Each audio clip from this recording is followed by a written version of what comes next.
Olá pessoal, vamos então para a última parte da aula. Esse vídeo agora vai ser bem pequenininho, que a gente vai tratar só de contribuição social, cooperativista, contribuição sindical e previdência, tá? Então, primeiro, contribuição cooperativista.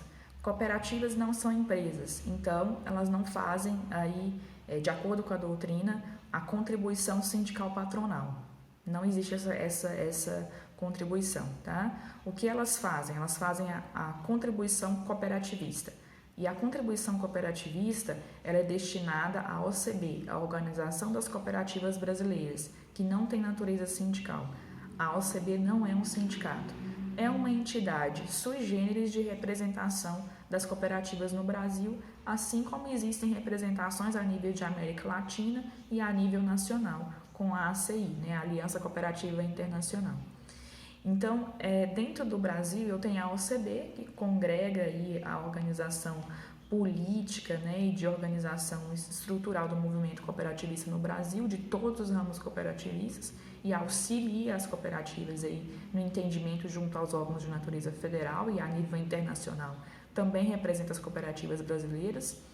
E aí, todas as cooperativas que estão no Brasil, elas, para serem consideradas cooperativas, como a gente estudou lá na unidade 4, elas precisam requerer o registro junto à OCB ou junto à entidade estadual equivalente, que no estado de Minas Gerais é a OCENG, a Organização Estadual das Cooperativas de Minas Gerais, E aí, dentro do artigo da legislação cooperativista, da Lei 5764, o artigo 108 prevê uma contribuição cooperativista de cada cooperativa para a OCB, tá? Isso para manter a estrutura de representação política, e de representação internacional.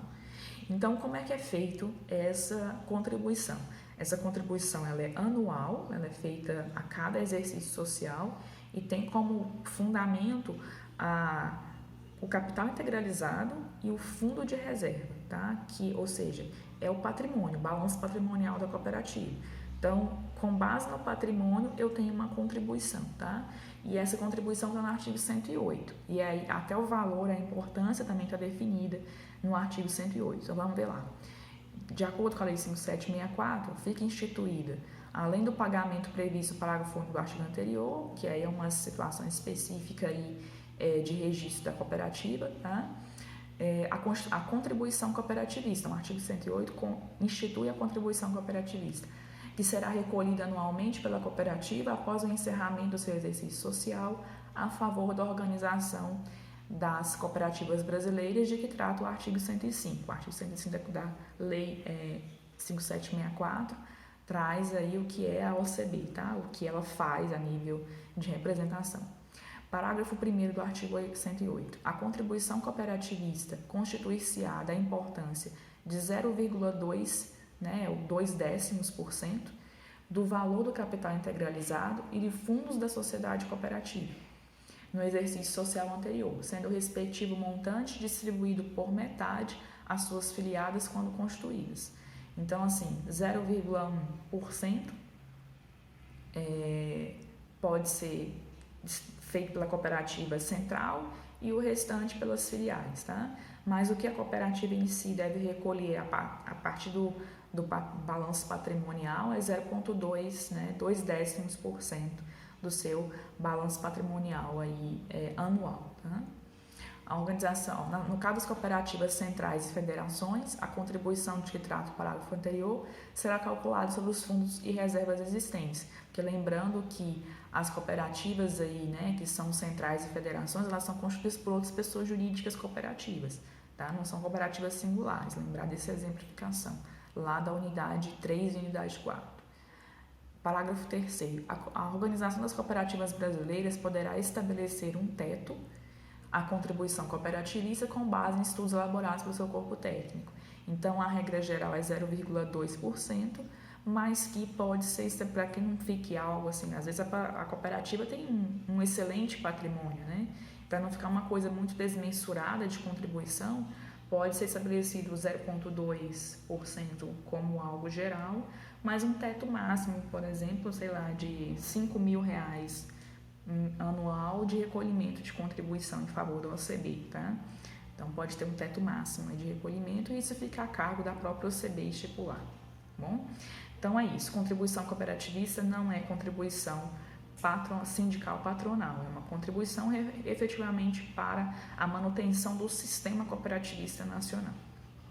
A outra contribuição que é paga pela cooperativa é a contribuição sindical do empregado, e aí é contribuição, na realidade, com a reforma trabalhista, ela ficou meio que prejudicada, né? Porque o trabalhador ele tem que concordar com a contribuição para o seu sindicato conforme a categoria que pertence também, né? Então, isso varia muito, dependendo do ramo de atuação da cooperativa, de qual é a função do seu empregado, mas essa contribuição sindical do empregado é a mesma de aplicável a qualquer outra empresa, tá? Essa é sobre realmente o trabalho, né, voltado para o setor sindical do empregado, tá bom? Para a representação sindical. Mas, como eu disse, pela legislação, hoje essa contribuição só é aplicada em situações expressas, né? Quando o empregado da cooperativa, né, aquele funcionário, né, o motorista do ônibus, a secretária, ela efetivamente quer que seja contribuído, né, uma parcela do seu salário para o seu sindicato respectivo. Aí ela faz essa solicitação expressa e a cooperativa faz o recolhimento e a entrega ao sindicato, tá? O repasse desse recolhimento ao sindicato. Com relação às contribuições, então, é isso. Então, contribuição cooperativista e contribuição sindical do empregado. Última parte, então, da aula de hoje é a que trata da questão previdenciária, tá? E aí a apostila que eu preparei para vocês também traz essa questão aí da previdência e uma decisão do STJ, no recurso especial proveniente do Rio Grande do Sul, né? Isso ainda em 2010 também, 2010, 2012 foram os grandes anos aí de análise de situações que envolviam tributos aplicados cooperativos, com muitos exemplos dentro dos tribunais. De lá para cá houve algumas mudanças de entendimento, mas quase todas foram mantidas. Mas se vocês buscarem aí alguns exemplos de julgados, precisarem na atividade de vocês futuramente enquanto profissionais de advogados de cooperativa, vão encontrar bastante aí durante esse período, tá? Com relação à previdência social, os cargos, o que está incidente de imposto destinado à previdência, tá? A gente sabe que sempre que a gente ganha, né, qualquer trabalhador, o salário, a gente tem que contribuir para a previdência, para fins de efetivamente estar dentro dos segurados pela previdência social, né?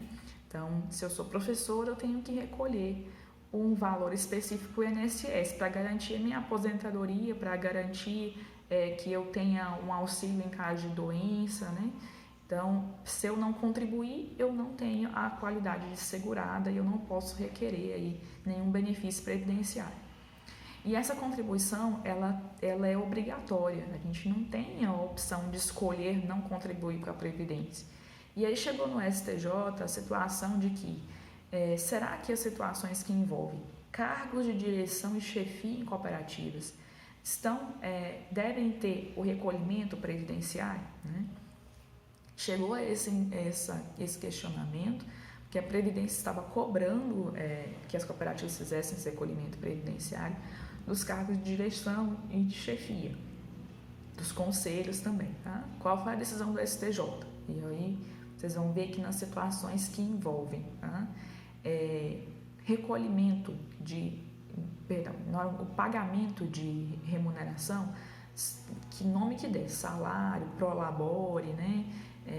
Se há uma remuneração para o cargo de conselheiro, de diretor, de presidente, né? Seja qual cargo for, se existe uma remuneração para o exercício desse cargo, há incidência de contribuição para a Previdência, obrigatoriamente, tá? Então, isso foi sedimentado pelo STJ. Então, está dizendo assim, uma decisão: os cargos de direção existentes nas cooperativas, desde que pelo seu exercício venham a ser remunerados, qualquer que seja o nome dado a essa remuneração, se prolabore ou honorários, estão sujeitos à incidência de contribuições previdenciárias, mesmo que essa função, nessas circunstâncias, seja exercida por cooperados, pois o exercício de atividade remunerada vem a ser a condição preponderante no direito previdenciário da filiação do regime de que trata o caso.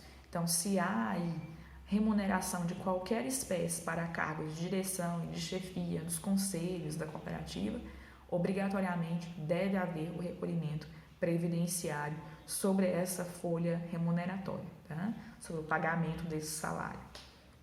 É isso, e a gente encerra então a unidade 6, encerra a matéria relativa ao direito cooperativo. Então nós passamos por diversas searas. Se vocês analisarem a matéria que foi aplicada, que foi dada dentro do semestre inteiro sobre direito cooperativo, nós passamos pela lei específica, a lei 5764, tratamos de leis especiais, como a lei das cooperativas de trabalho, essa lei recente de 2012, né? Passamos por questões previdenciárias, questões tributárias, trabalhistas, falando do menor de idade na cooperativa. Passamos por situações que envolvem direito civil, né, direito societário, como fazer o registro, qual a similaridade com as sociedades anônimas, né? Falando sobre questões filosóficas, né? Que lá na unidade 1 a gente viu a origem do movimento cooperativista. Então a gente viu que ela tem uma origem que as cooperativas, apesar de serem uma realização de atividade econômica, elas também têm uma base filosófica lá no movimento sindical, né? Então, com muita base do movimento sindical, do movimento socialista por trás, tá? Apesar de estarem dentro, né, desenvolvendo atividades dentro do sistema capitalista. Então, tem-se até comumente se chama a cooperativa de algo sui generis, né? Ela fica entre o capitalismo e o socialismo, ela seria uma terceira via dentro dos empreendimentos econômicos, porque ela realiza o capitalismo dentro de uma escala social, né? Existe esse entendimento, ela quer fazer com que o cooperado ganhe mercado, ganhe dinheiro, coloque seu produto para vender, coloque seu serviço no mercado para ser utilizado por quem necessariamente precisar desse serviço, mas faz isso dentro de um empreendimento coletivo, né, de base coletiva, e que, inclusive, a principal finalidade não é constituir patrimônio gigantesco e gerar lucro. O objetivo da cooperativa é prestar apenas serviço para o seu associado. Então, ela é uma sociedade completamente diferente de outras sociedades aí, a nível de Brasil e a nível de mundo. Tanto é que sobrevive esse movimento cooperativista desde o século XVIII, né, e com origem na Inglaterra, com raízes na França e na Inglaterra, mas que se expandiu para o mundo, né, e que foi levado aí pelos europeus mundo afora e que sobrevive no Brasil, isso de forma muito estruturada, né? O cooperativismo está presente em mais de 150 países no mundo. Em cada ordenamento jurídico ela tem peculiaridades diferentes, mas também muitas similaridades, inclusive nos 7 princípios que vocês já estudaram, tá? Qual é a minha recomendação? Releiam o material, releiam tudo que vocês já estudaram sobre cooperativismo até agora. Então, da unidade 1 até a unidade 6. Deem mais ênfase na unidade 3, 4, 5 e 6, que são as unidades que vão cair na prova, tá? 3, 4, 5 e 6. E deem uma revisada também nos aspectos básicos da unidade 1 e 2, tá? Mas, via de regra, unidade 3, 4 e 5 e 6 vão cair na nossa prova AV2. Para a AV3, né, que seria uma prova substitutiva, similar a uma prova de recuperação, para quem quiser fazer, matéria toda do semestre, tá? Da unidade 1 à unidade 6. Estudar tudo, não tem choro com relação a isso não, tá? Aí as provas a gente marca oportunamente. E obrigado pela atenção de vocês. Valeu, bons estudos.